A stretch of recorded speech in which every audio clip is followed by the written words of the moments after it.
भूत प्रेत की कहानियां पढ़ने और सुनने में तो बहुत रोमांचक लगती है, लेकिन जरा सोचिए, अगर ऐसी ही कुछ वास्तव में आपके साथ घटित होने लगे तो क्या आप रोमांचित कहेंगे या डर के मारे थर-थर कांपने लगेंगे।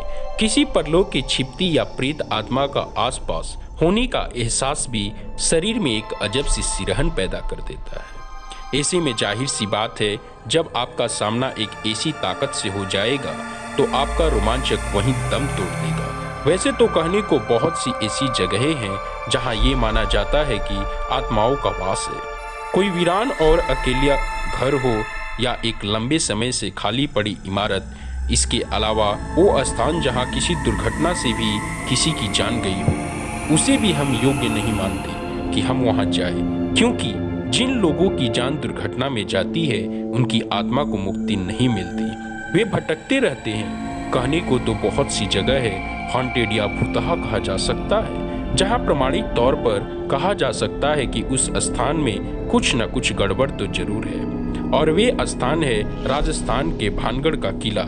ये वे स्थान है जिसे पुरातत्व वैज्ञानिकों ने सामान्य नहीं माना है। तभी तो राज्य सरकार द्वारा भानगढ़ किले के चारों तरफ वे बाहर चेतावनी के तौर पर एक बोर्ड लगा है, जिसमें साफ साफ लिखा है कि सूर्योदय होने के पहले और सूर्योदय के बाद कोई भी इस किले में नहीं रुकेगा और नहीं आएगा।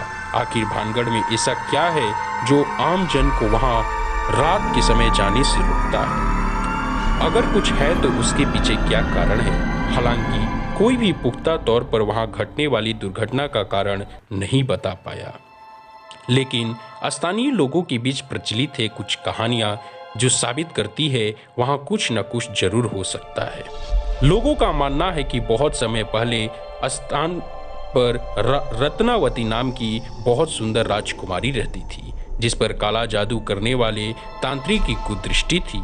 तांत्रिक ने अपने जादू से राजकुमारी को वश में करके उसका शारीरिक शोषण किया, लेकिन एक दुर्घटना के चलते उस तांत्रिक की मृत्यु हो गई और आज भी उस तांत्रिक की आत्मा वहां भटकते रहती है। तांत्रिक के श्राप के अनुसार वे स्थान कभी भी बस नहीं सका। वहां रहने वाले लोगों की मृत्यु हो जाती है, लेकिन उनकी आत्मा को मुक्ति नहीं मिलती है। प्रचलित कहानी के अनुसार सिंधु देवड़ा महल के पास एक पहाड़ पर तांत्रिक क्रियाएं करता था। वे रानी रत्नावती के रूप पर आसक्त था। एक दिन भानगढ़ के बाजार में उसने देखा कि रानी की एक दासी रानी के लिए केस तेल लेने आई है।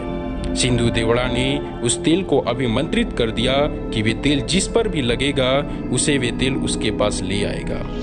कहते हैं कि रानी ने जब तेल को देखा तो समझ गई ये तेल सिंधु देवड़ा द्वारा अभिमंत्रित है। तो कहते हैं कि रानी भी बहुत सिद्ध थी, तो उसने पहचान कर ली और दासी से उस तेल को तुरंत फेंक देने को कहा।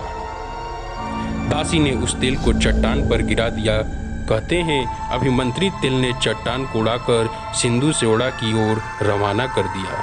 सिंधु देवड़ा ने चट्टान देखकर अनुमान लगाया कि रानी उस पर बैठकर उसके पास आ रही है, तो उसने अभिमंत्रित तेल को रानी को अपनी सीधे छाती पर उतारने का आदेश दिया।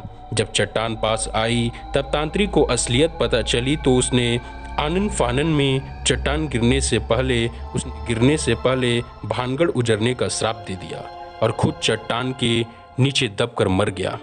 कहते हैं ये सिद्ध रानी को समझते देर ना लगी और उसने तुरंत नगर खाली करने का आदेश दे दिया। इस तरह यह नगर खाली होकर उजड़ गया और रानी भी तांत्रिक के श्राप की भेंट चढ़ गई।